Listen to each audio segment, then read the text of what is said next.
Hello everybody. This is lesson number 18. Actually this is a poem of 4th standard English. Name of the poem is Growing Up. So today we are doing this poem. Before that, please subscribe the channel if you are new so that you get all the lessons of 4th standard. And please share this video with your friends. And the playlist is given in the description box where all the 4th standard lessons you will get. Okay? तर please subscribe करा आणि share करा. तर आपण सुरू करूयात. तर growing up. Okay, so there are 2 parts in this poem. The first part is on the frog and the second part is on the butterfly. So we are doing the first part. Mr. Thomas Frog. Little Tommy Tadpole began to weep and wail, for little Tommy Tadpole had lost his little tail, and his mother didn't know him as he wept upon a log, for he wasn't Tommy Tadpole but Mr. Thomas Frog. C.J. Dennis हे या कवितेचे कवी आहेत. तर हा जो frog आहे तो छोटा होता, छोटा टॅडपोल. तेव्हा त्याचं नाव होतं टॉमी. तर टॅडपोल म्हणजे बेडकाचं अंड जे असतं त्याच्यातनं जे पिल्लू बाहेर येतं अंड हॅच झाल्यावर त्याला टॅडपोल म्हणतात. त्या पिल्लूला टॅडपोल म्हणतात. त्या टॅडपोलला फक्त टेल असते, मोठी शेपूट असतं. त्याला हात नसतात किंवा पायही नसतात. Okay, no hands and legs, only a long tail. So little Tommy tadpole began to weep and wail. तर तो छोटा टॉमी टॅडपोल रडत होता. Okay, he was crying. Weep and wail म्हणजे रडत होता. कारण काय होतं की for little Tommy tadpole had lost his little tail. तर तो टॉमी टॅडपोल जसं मोठा होत होता तर त्याची शेपूट गायब होत चालली होती. जसं बेडकाचं छोटं जे अंड्यातून बाहेर आल्यावर जे टॅडपोल असतं ते जेव्हा मोठं व्हायला लागतं ना तेव्हा ते शेपूट हळूहळू कमी होतं, गायब होतं आणि त्याच्या जागी मग पुढचे 2 हात आणि 2 पाय फुटू लागतात किंवा वाढू लागतात, येऊ लागतात. तेव्हा त्याला त्याची ती टेल प्रिय होती, शेपूट प्रिय होता आणि ते गायब व्हायला लागलं म्हणून तो छोटा टॉमी टॅडपोल रडत होता. Okay, little Tommy tadpole began to weep and wail, for little Tommy tadpole had lost his tail, and his mother didn't know him as he wept upon a log.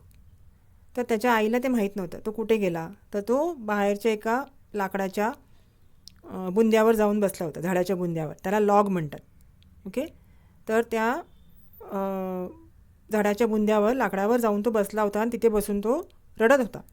Wept म्हणजे रडणं. Okay, he was weeping and his mother didn't know him as he wept upon a log. त्याच्या आईला तर माहीत नव्हतं की कोण रडतंय वगैरे. तिला कळलं नाही कारण for he वॉजन Tommy tadpole but mister Thomas frog. कारण तो आता छोटा टॉमी राहिला नव्हता, तो आता मोठा थॉमस फ्रॉग झाला होता. त्याची आई त्याला ओळखू शकत नव्हती कारण ते छोटं बाळ छोटा टॅडपोल आता मोठा फ्रॉग झाला होता. So and his mother didn't know हिम. तिच्या आईला त्याला ओळखू शकली नाही. As he wept upon a log. तो मोठा बेडूक जे रडत होतं त्याला माहीत नव्हतं की ते आपलंच छोटं बाळ आहे, छोटा टॅडपोल आहे. For he वॉजन Tommy tadpole. तो आता टॉमी टॅडपोल नव्हता but he was mister Thomas frog. Okay, समजली तुम्हाला ही पोयम? ओके, इझी आहे, अगदी छोटीशी आहे. ओके, परत एकदा ऐका, नीट समजेल. आता आपण दुसऱ्या बटरफ्लायकडे जाऊया. Next part of this poem. आता हे काय सांगितलं की ग्रोईंग फेजेस सांगितले. ते फ्रॉग कसा मोठा होतो हे या कवितेत सांगितलं आहे. ओके, आता आपण ग्रोथ ऑफ बटरफ्लाय बघूया. नेक्स्ट पार्ट बघूया.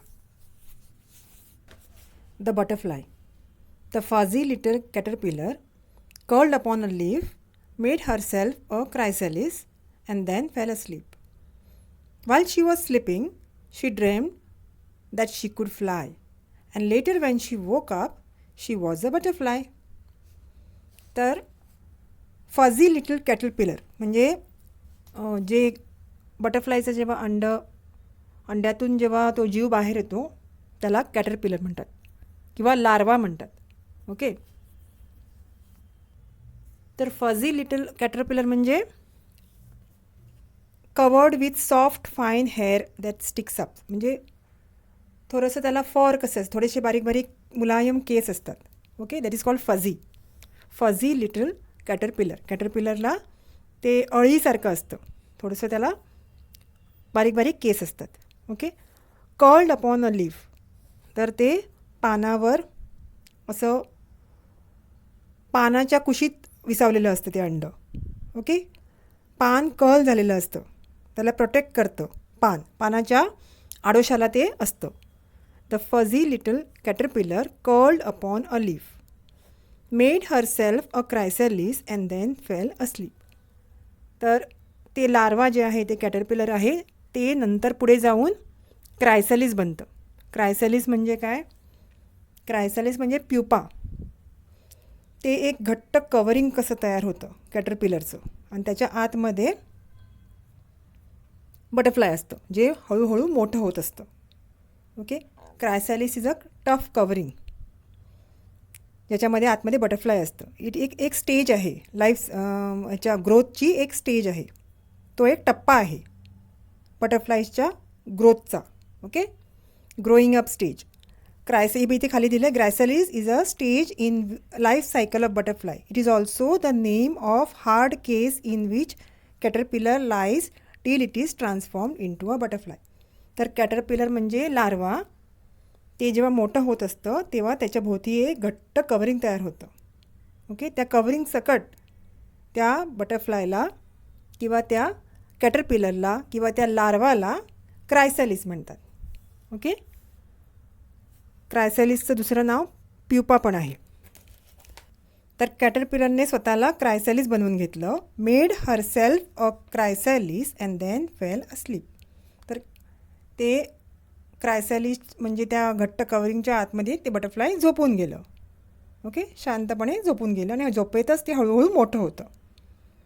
While she was sleeping she dream that she could fly. तर झोपलेलं असतं ना, जसं मी म्हटलं हळूहळू मोठं होत असतं, तर त्याला पंख फुटायला लागतात. त्याला स्वप्न पडलं असं सांगितलं आहे कवितेमध्ये, की बटरफ्लायला स्वप्न पडलं की ती आता उडू शकते. शी dream that she could fly. And later when she woke up she was a butterfly. ती पूर्ण बटरफ्लाय तयार झाली, पूर्ण पंख आल्यानंतर तिला जाग आली आणि उठल्यावर तिने काय बघितलं की ती स्वतः एक सुंदर बटरफ्लाय झाली होती. And later when she woke up म्हणजे ती जागी झाली, शी वॉज अ बटरफ्लाय. ओके, तशी ही सुंदर कविता आहे. तर हे बटरफ्लायचे स्टेजेस समजून घेतल्यावर ही कविता खूप सोपी आहे. ओके, कॅटरपिलर म्हणजे लार्वा, त्याचं मग क्रायसॅलिस होतं. त्या क्रायसॅलिसमध्ये बटरफ्लाय हळूहळू तयार होत असतं. तर ही ग्रोईंग अप कविता तुम्हाला कळली असेल ना, फ्रॉकची आणि बटरफ्लायची ग्रोईंग अप स्टेजेस या कवितेमध्ये आहे. ओके, तर खाली मिनिंग्स दिली आहेत. तर फझीचं मी मगाशी वाचून दाखवलं आणि क्रायसॅलिसचं पण वाचून दाखवलं. आणि टॅडपोल म्हणजे a stage in life of a frog or a toad. At first a tadpole has a long tail but not arms or legs. तर टॅडपोलला कसं फक्त मोठं शेपूट असतं, त्यांना पुढचे पाय आणि मागचे पाय नसतात. ओके, मोठं होतं तसं मग ते टेल गायब होतं आणि पुढचे पाय आणि मागचे पाय येऊ लागतात. ओके, तर पुढच्या व्हिडिओमध्ये नेक्स्ट लेसन घेऊन येते. तोपर्यंत शेअर करा तुमचा हा व्हिडिओ फ्रेंडसोबत आणि सबस्क्राईब पण करा. Okay, till then take care. Bye bye.